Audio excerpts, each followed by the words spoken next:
Bonjour à tous, aujourd'hui je vous fais une nouvelle vidéo sur le MACD.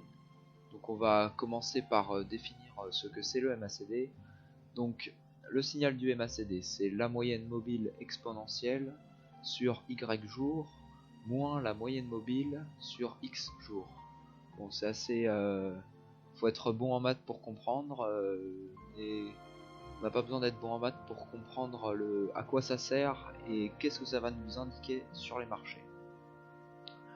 Donc le MACD est composé de la ligne de signal qui est un trait plus fin et de la ligne de MACD qui est un trait plus épais, et donc l'espace qu'il y a entre les deux est soit en vert ou soit en rouge.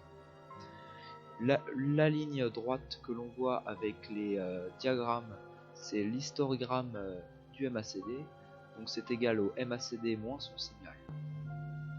Maintenant je vais vous présenter les deux bases que nous donne le MACD. Donc la première base, c'est qu'il ne faut pas parier à la hausse lorsque la zone entre la ligne de signal et la ligne de MACD est rouge. La deuxième base est qu'il ne faut pas parier à la baisse lorsque la zone entre la ligne de signal et la ligne de MACD est verte. Maintenant, nous allons voir quelles informations peut nous livrer le MACD. Pour moi, la première information la plus importante pour tous les traders, c'est le non-croisement à la hausse ou à la baisse. Donc le non-croisement à la hausse ou à la baisse, c'est très simple. C'est lorsqu'on pense que la ligne de signal va couper la ligne de MACD, mais en fait elle s'approche de la ligne de MACD puis elle repart dans la tendance précédente. Donc là on peut voir la tendance à la baisse, on peut voir que ça a eu un signal fort, et c'est souvent un signal très important qui débute une grosse hausse ou une grosse baisse.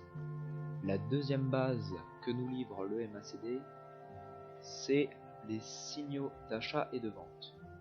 Donc lorsque le MACD coupe son signal à la hausse, c'est-à-dire que la ligne de signal coupe la ligne de MACD par le haut, c'est un signal d'achat.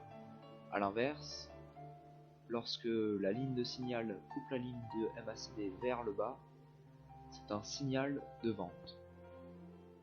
Attention, cependant, il y a toujours des risques de défaillance et on voit quelquefois que ça ne marche pas et que le MACD ne suit pas tout à fait le marché.